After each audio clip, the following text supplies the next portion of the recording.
તો ત્યાં આ સત્યાગ્રહ થવાનો હતો એમ. એ આખો તાલુકો જે છે, તાલુકાની વસ્તી લગભગ 87,000ની વસ્તી હતી એમ. અને 87,000ની વસ્તીમાં 60% જે વસ્તી છે એ આદિવાસીઓની વસ્તી હતી એમ.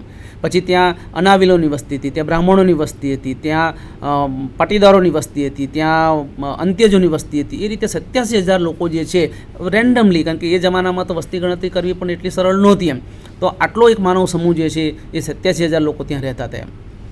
હવે બારડોલીના કારણોની જે પૃષ્ઠભૂમિ છે અથવા તો એની પાછળનું સોલિડ જે કારણ હતું એ શું હતું એની આપણે વાત કરીએ એમ. આપણે જાણીએ છીએ કે અંગ્રેજો જે છે એ ભારતમાં પોતાના વહીવટ દરમિયાન સતત વિકસતા રહેલા હતા એમ. પાછળની જે ઘટનાઓ હોય છે એને બહુ બારીકાઈથી લોકો જોતા હતા, એને તપાસતા હતા, અને હવે પછી આપણે ભારતમાં શું કરવું, સરળતાથી અને વધુ મજબૂતાઈથી, મક્કમતાથી ભારત ઉપર શાસન કેમ ચલાવવું, એ જે છે એ બ્રિટિશ પ્રજા બહુ સારી રીતે જાણતી હતી એમ. અને એના ભાગરૂપે એ લોકોએ જોયું હતું કે ભારતમાં લાંબો સમય વહીવટ કરવો હોય તો ભારતની પ્રજાને પરાધીન રાખવી હોય તો આપણે એવા આવકના સોર્સિસ ઊભા કરવા પડે. એ તમે પણ તમારી ભૂમિકામાં કહ્યું એમ. એટલે સૌથી મોટું જે આખું આવકનો જે સ્ત્રોત હતો એ જમીન મહેસૂલ હતું એમ.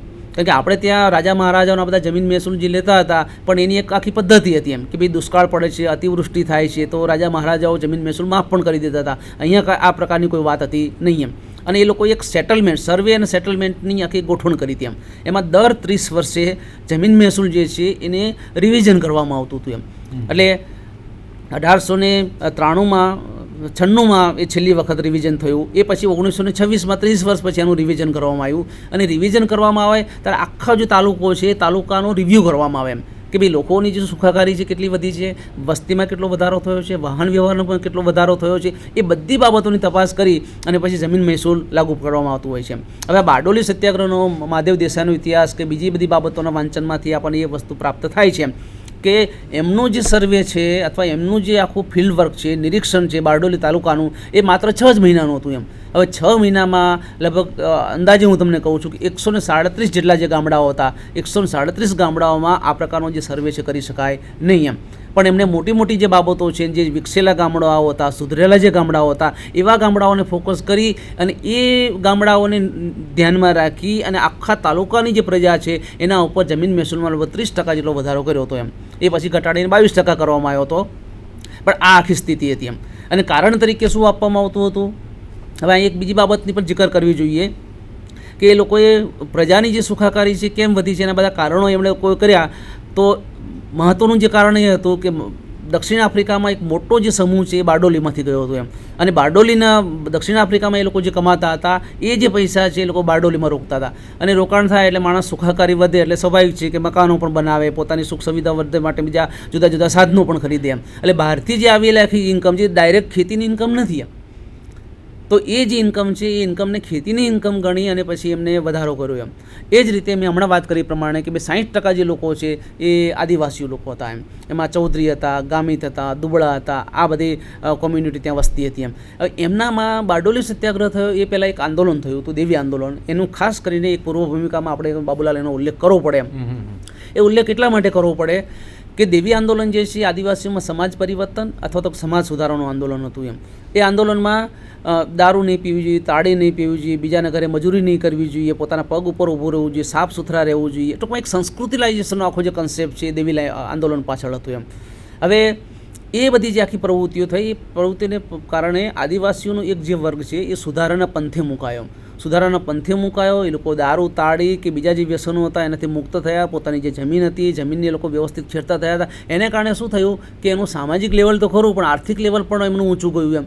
હવે આ બધી જે બાબતો જે છે એ પહેલાં બ્રિટિશ અધિકારીઓને આવી. એ જમાનાનો કલેક્ટર જે હતો એન્ડરસન, પણ આખું બારડોલીનો જે રિવ્યૂ કર્યો હતો એ મિસ્ટર જયકરે કર્યો હતો એમ. એ જયકર એ સમયે ડેપ્યુટી કલેક્ટર હતા અને આખા સુરત જિલ્લાના ચાર્જમાં પણ હતા એમ. તો એમણે આ બધી જે બાબતો છે એમ કે ભાઈ રોડ અને રસ્તાઓ વધ્યા છે, બારડોલીની વસ્તી વધી છે. હવે વસ્તીમાં જે વધારો છે માત્ર 4000 કરતાં પણ વધારો હતો. એક્ઝેક્ટ હું તમને ફિગર કહું તો 3800 માણસોનો વધારો બારડોલીમાં થયો હતો એમ. તો આ 3 જે બાબતો છે, વસ્તી વધી છે, વાહન વ્યવહારમાં વધારો થયો છે, લોકોએ મકાનો સારા બાંધ્યા છે, લોકોની સુખાકારી વધી છે, લોકો સારું ખાય છે, એ બધી બાબતોને ધ્યાનમાં રાખી અને આ જમીન મહેસૂલ વધારો જે છે એ બારડોલી ઉપર ઠોકી બેસાડવામાં આવ્યો હતો. તો આ જે હતી એ ટૂંકી એની પૃષ્ઠભૂમિકા અથવા તો એના કારણો હતા. આપણે જાણીએ છીએ એ પ્રમાણે બારડોલી સત્યાગ્રહના કારણોની અંદર ઉજળું જેટલું દૂધ નહીં એ પ્રમાણે અરુણભાઈએ બહુ સરસ વાત આપણને કરવાનો પ્રયાસ કર્યો કે ભાઈ બારડોલી તાલુકાની આવક વધી, પણ એના મૂળની અંદર માત્ર જમીન મહેસૂલ નહોતું. ખેડૂતોનો ખૂબ જ મહેનતભર્યો અભિગમ હતો. બારડોલીમાંથી જે લોકો વિસ્થાપિત થઈને દક્ષિણ આફ્રિકા પોતાનું નસીબ અજમાવવા માટે ગયા હતા, ત્યાંથી પણ કેટલાક ઇન્કમના સોર્સિસ ઊભા કર્યા હતા. અને સ્વાભાવિક છે કે ભાઈ ત્યાં એ લોકો ઇન્કમના સોર્સિસ ઊભા કરે એટલે પોતાના વતનની અંદર એ જે નાણાં છે એ નાણાં આવવાના, એના કારણે એમની જે આર્થિક સમૃદ્ધિ છે એ વધવાની. પણ ઓલ ઓવર 3 મહિનાની અંદર 137 ગામોનું તમે મહેસૂલ માટેનો અભ્યાસ કરવાના હો તો 3 મહિના જેટલો બહુ ટૂંકો સમય પડે. અને મિસ્ટર જયકર, આપણે જાણીએ છીએ એ પ્રમાણે, મામલતદાર હોય, ડેપ્યુટી કલેક્ટર હોય, કલેક્ટર હોય, તો આ બધાનો એક જ અભિગમ રહેવાનો કે બ્રિટિશ સરકારને વફાદારી રહેવાનો. અને બ્રિટિશ સરકારની વફાદારી કરવી હોય તો એની સામે પ્રજાનો ભોગ આપવામાં આ લોકોને નાનપ નહોતી લાગતી. એટલે આ જે વધારો કરવામાં આવ્યો એ સ્વાભાવિક રીતે બહુ ખોટો હતો, અન્યાયી હતો અને વાસ્તવિક આવકને ધ્યાનમાં રાખ્યા વગરનો હતો. છેવાડાના માનવી, આદિવાસી પ્રજા હોય, અત્યંજો હોય, એ લોકોનું પણ આની અંદર ધ્યાન રાખવું જોઈએ, એ ધ્યાન રાખવામાં નહોતું આવ્યું. કેટલાક બુકની અંદર, કેટલાક પુસ્તકોની અંદર એના રેફરન્સ પણ આપેલા છે. ખુદ સરકારી અધિકારીઓ પણ કબૂલ્યું છે કે ભાઈ ખરેખર આ મિસ્ટર જયકરે જે વધારો સૂચવ્યો છે એ અન્યાયી છે, ખોટો છે. પણ આપણે જાણીએ છીએ એ પ્રમાણે એ અવાજ કલેક્ટર સુધી કે મહેસૂલ ખાતાના મંત્રી સુધી પહોંચવાનો નહોતો અને એના કારણે એ લોકો એ વધારો કાયમ રાખ્યો. આ સ્થિતિની અંદર સમગ્ર દેશની અંદર દરેકની નજર વલ્લભભાઈ ઉપર પડી. બારડોલીના ખેડૂતોને પણ ખ્યાલ હતો કે આ પ્રશ્નનું સોલ્યુશન લાવવું હોય તો જો વલ્લભભાઈ આ આંદોલનનું, આ સત્યાગ્રહનું નેતૃત્વ લે તો ચોક્કસ આપણને આમાંથી કંઈક રસ્તો નીકળે. એ પ્રમાણે એના સ્થાનિક કાર્યકરો મોહનલાલ પંડ્યા છે, કુંવરજી છે, કલ્યાણજીભાઈ છે, કેશવજી છે, આ બધા ત્યાં અમદાવાદની અંદર સરદાર પટેલ, આપણે જ્યાં ત્યારે મ્યુનિસિપાલિટીના વહીવટની અંદર કાર્યરત હતા અને એમની સમક્ષ રજૂઆત કરે છે કે ભાઈ આવો એક પ્રશ્ન છે અને એની આગેવાની જો તમે લો તો ચોક્કસ અમને ફાયદો થાય અને કંઈક સારું રિઝલ્ટ નીકળે. વલ્લભભાઈ એમને સાંભળે છે અને કેટલાક પ્રશ્નો પૂછે છે કે ભાઈ તાલુકાની અંદર આ મહેસૂલ વધારો તો કરેલો છે પણ એના માટે લડવું તમારે પડે, એનો સર્વે કરો. ખરેખર ઘણા બધા ગામોમાં જાઓ, સરકાર પણ એની સામે પ્રતિકાર માટે પોતાની તમામ તાકાત વાપરશે અને આવા પ્રશ્ન સમયે આ આંદોલનની અંદર કેટલા ખેડૂતો, કેટલા કુટુંબો લાંબો સમય સુધી ટકી શકશે એ પણ તમારે સર્વે કરવો જોઈએ. અને પછી એ લોકો ફરી સર્વે કરે છે અને ફરી પાછા વલ્લભભાઈને વિનંતી કરે છે, ગાંધીજી સાથે ચર્ચા થાય છે અને એ પછી વલ્લભભાઈ એના માટે તૈયાર થાય છે.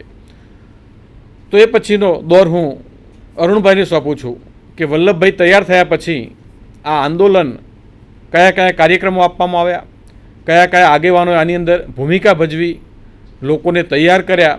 એક બાજુ સિંહની ગર્જનાઓ કરતી સરકાર હતી અને બીજી બાજુ આ જે શાસિત પ્રજા હતી જેના ઉપર મહેસૂલ ઠોકી બેસાડવામાં આવી હતી, એ બાપડા, એજ્યુકેશન વગરના, અને આવા બધાને આવી બધી ચેલેન્જીસ વચ્ચે એ આંદોલનના નેતાઓએ કઈ રીતે ભાગ ભજવ્યો એની આપણને અરુણભાઈ વાત કરશે આગળ. હા બાબુભાઈ, આમ તો મૂળ 1922માં અસહકારનું આંદોલન ચાલતું હતું. એ દરમિયાન જ બારડોલીમાં એક સત્યાગ્રહ કરવા માટેનો વિચાર જે છે ગાંધીજીએ કરેલો એમ, અને એમણે બારડોલીની મુલાકાત પણ લીધેલી. અને બારડોલીની મુલાકાત વખતે એમણે એમ કહેલું કે બારડોલીમાં હું આજે જો સત્યાગ્રહ કરવા માટે જાઉં તો મને કેટલા લોકો સહકાર આપશે. તો એ વખતે બારડોલીની જે વસ્તી હતી એ 38,000 નહીં પણ લગભગ 25,000 થી 30,000ની આજુબાજુ વસ્તી હતી એમ. તો સ્થાનિક જે કાર્યકરો હતા એમણે કહ્યું કે અડધી વસ્તી જે છે એ બાપુ તમને સહકાર આપશે એમ. તો પછી ગાંધીજીએ બીજો પ્રશ્ન તરત કર્યો કે ભાઈ બાકીની વસ્તીનું શું એમ. તો બારડોલીના જે સ્થાનિક કાર્યકર્તાઓ છે એમણે કહ્યું કે બાકીની જે વસ્તી છે તો કાળી પરજ છે એમ. તો કાળી પરજ એટલે શું બાપુએ તરત પ્રશ્ન પૂછ્યો તો કે ભાઈ અહીંના સ્થાનિક જે આદિવાસીઓ જે છે એ જમાનામાં કાળી પરજ તરીકે ઓળખાતા હતા એમ. અને એમની આપણે સત્યાગ્રહ જેવી જે ગંભીર વસ્તુઓ છે એમાં આપણે અપેક્ષા ન રાખી શકીએ એમ.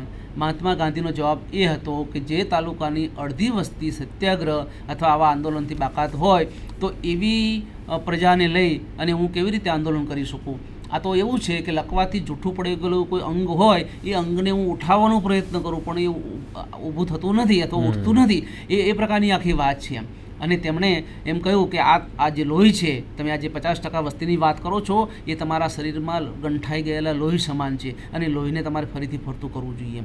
અને એ આખી પ્રવૃત્તિ કરવા માટે પછી એમણે કહ્યું સત્યાગ્રહ જેવી વસ્તુમાં ભલે આપણે સાંકળી ના શકીએ, પણ ખાદી છે કે પછી દારૂબંધી છે કે કાંતણ છે, આ બધી જે પ્રવૃત્તિઓ છે લોકલ લેવલ ઉપર તમે શરૂ કરો અને એ જે પ્રજા છે એને મેઇન સ્ટ્રીમ અથવા મુખ્ય ધારામાં લાવવા માટેનો પ્રયત્ન કરો એમ.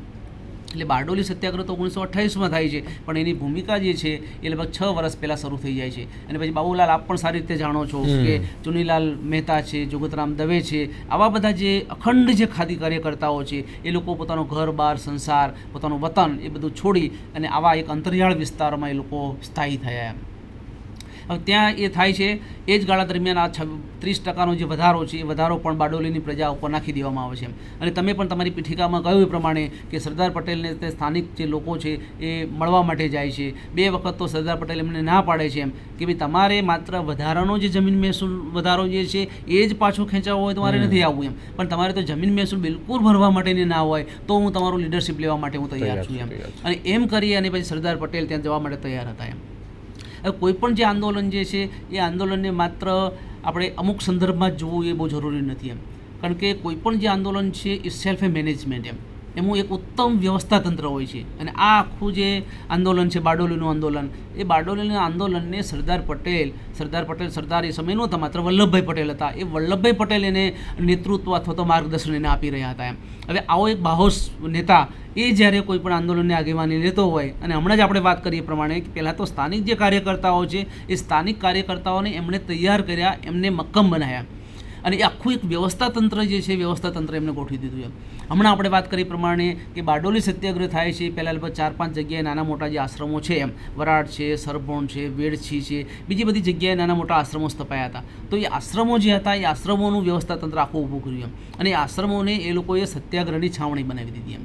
સત્યાગ્રહની છાવણી બનાવી દીધી.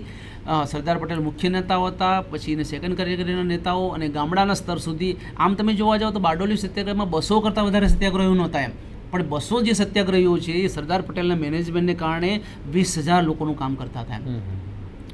કારણ કે સરદાર પટેલ જે છે એમના વિશે તો એમ કહેવાય છે, રાજમોહન ગાંધી બહુ સરસ રીતે લખ્યું છે એમ કે પટેલ એમ કહેતા હતા સરદાર પટેલ કે મારા રૂમમાં કોઈ માણસ આવે અને 4 ડગલા ચાલે તો હું માપી લઉં કે ભાઈ આ માણસ છે કેવા પ્રકારનો છે એમ. કેટલાક લોકોને એમ લાગે કે ભાઈ આ તો બહુ જ એક વધારે પડતી વાત છે, પણ વધારે પડતી વાત નહોતી. સરદાર પટેલ જેવા વ્યક્તિ અથવા નેતા જે છે એમના માટે કોઈ માણસનું બ્રેઇન મેપિંગ અથવા માણસને માપવો એ બહુ મોટી વાત નહોતી એમ. તો એ રીતે સરદાર પટેલ ત્યાં આવે છે. લગભગ 12મી ફેબ્રુઆરી 1928નો દિવસ હતો કે સરદાર પટેલ ત્યાં જાય છે એમ. ફેબ્રુઆરીમાં સત્યાગ્રહ શરૂ થયો હતો અને ઓગસ્ટમાં સત્યાગ્રહ પૂરો થઈ ગયો હતો. અને આમાં તો ખાસ કરીને અરુણભાઈ જે ગાંધી પ્રેરિત 4 આશ્રમોની તમે બહુ સરસ વાત કરી, બારડોલી છે, વરાડ છે, વેડછી છે, તો આની અંદર જે કામ કરતા કાર્યકરો છે એ લોકલ પ્રજા સાથે આપણે સ્વાભાવિક રીતે એ લોકો વણાઈ ગયેલા હોય અને એમનો વિશ્વાસ સંપાદિત કર્યો, એટલે વલ્લભભાઈનું કામ એક સ્ટેજે વધારે સરળ બન્યું એમ કહીએ તો કદાચ અતિશયોક્તિ નહીં ગણાય. બિલકુલ આપણી વાત સાચી છે બાબુલાલ કે ભાઈ લોકલ જે પ્રજા છે એ લોકલ પ્રજાનો સપોર્ટ કેટલો. સરદાર પટેલ આ જ વાત ઉપર મક્કમ હતા. હમણાં તમે પણ વાત કરી કે 2 વખત બારડોલીથી ત્યાં એમને મળવા માટે આવે છે, ત્યારે પહેલાં તો એ આ સત્યાગ્રહ માટે સ્થાનિક લોકોની પોતાની મક્કમતા કેટલી છે એ વસ્તુને જોવે છે.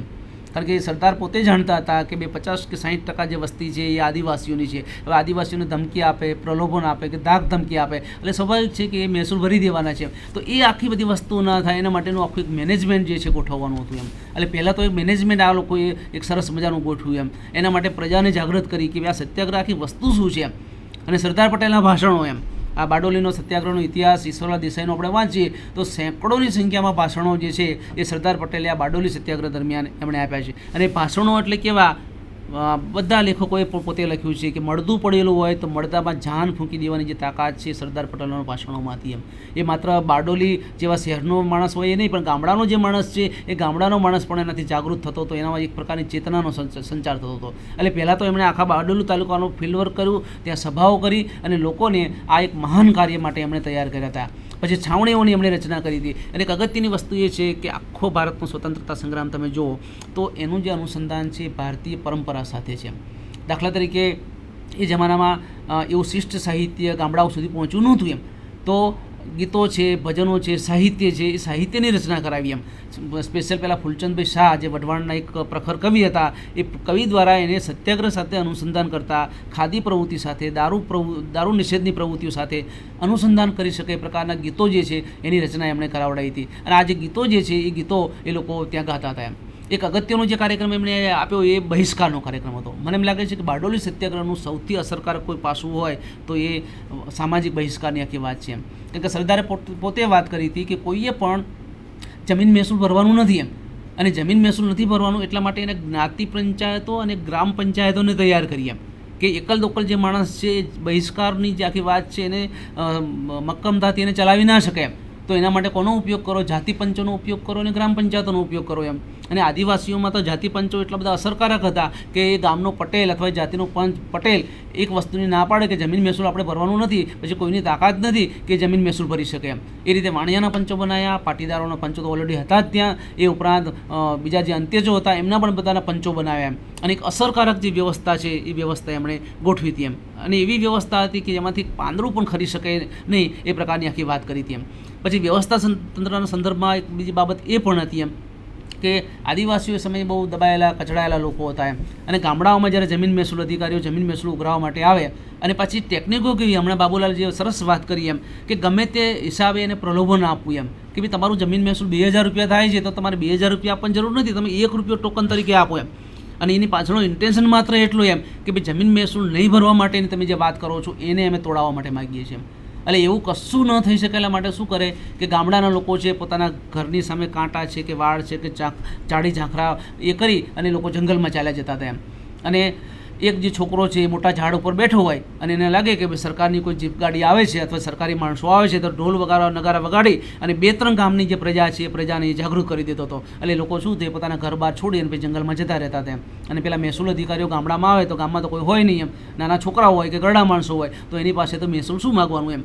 એટલે આ રીતે એક વિચિત્ર પ્રકારની જે ટેકનિક છે એ ટેકનિકને અપનાવીને પણ જમીન મહેસૂલનો જે વધારો છે આ લોકોએ નહોતો ભર્યો એમ. એટલે એવું તો ઘણું બધું અહીંયા થયું હતું. એટલે આવા જે કાર્યક્રમો છે એ બાબુલાલ એની સાથે સંકળાયેલા હતા. બરાબર છે. અરુણભાઈએ બહુ સરસ વાત કરી કે જ્ઞાતિના પંચોનો બહુ સરસ રીતે ઉપયોગ કર્યો. આજે પણ આપણે અભ્યાસ કરીએ તો ગુજરાતની અંદર કેટલીક કોમ્યુનિટીની અંદર કોર્ટ મેટર નથી થતી.